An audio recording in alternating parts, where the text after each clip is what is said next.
Eto na tayo sa last item in our lantern series so far. We'll just see in the future if we'll add more to our collection. So that means we are not closing our series yet. Syempre, ang dami pa kayang klase ng lantern sa Lazada.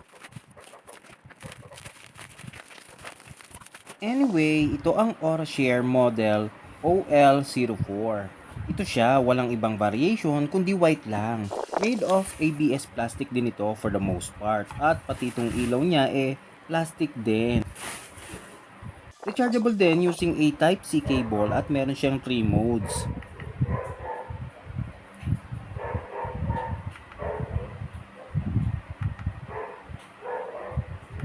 Meron siyang 4 level indicators and ito din yung nagbibigay ng info kung lobat na ba or full bar na. Itong bilog sa right side, this houses the ports.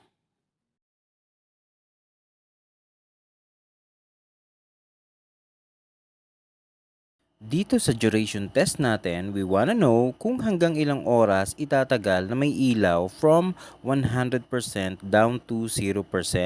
We start at 2 p.m. Manila time and we'll just check it out from time to time.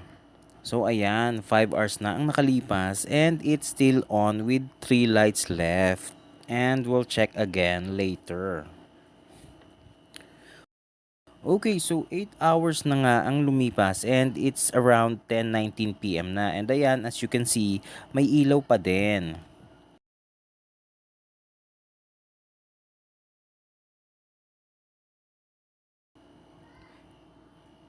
Now it's about 9 hours na ang lumipas and I'm pretty sure maya-maya lang mag-off na yan. So how do I know? Syempre, nakailang test naman na muna ako niyan before ko video and it's consistent around this time frame naman.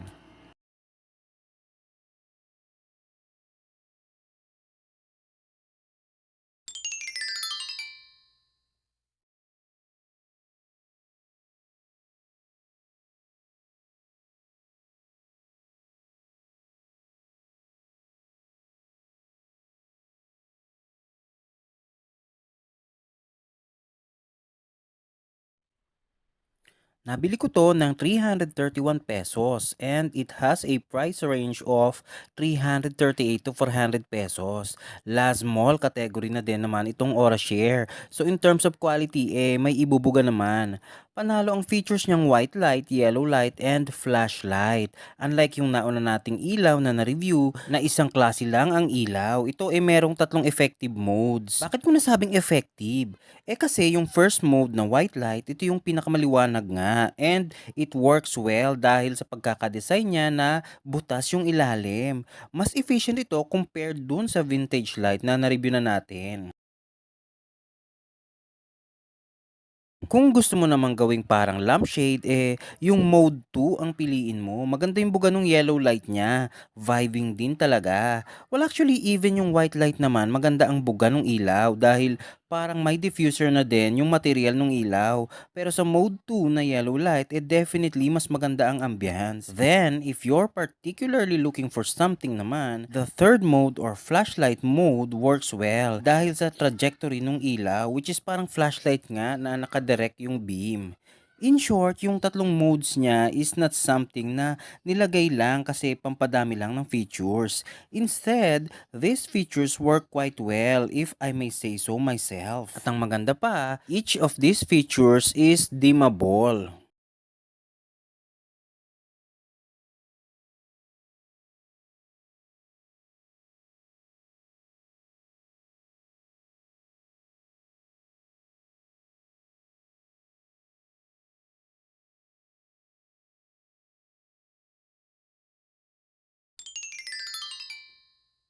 I can say yes kasi mas matagal ang duration nito at maximum setting compared dun sa dalawang nauna na nating ni-review na solar lanterns. Mas maganda din ang area of coverage nito in terms of illumination compared dun sa vintage light na nauna nating ni-review dahil butas yung ilalim niya. So if you put it in place, maliwanag yung ilalim. If there's anything lang na hindi ko masyadong nagustuhan, kailangan mo pang daanan yung lahat ng modes if ito-turn off mo na siya. But that's very minute naman at carry na considering its price to value proposition. In terms of comparison, medyo similar sila ni Retro Light in terms of some features and performance like yung buga ng ilaw niya hindi harsh even at maximum setting. Meron siyang white at yellow light option. They both have 4-level battery indicators.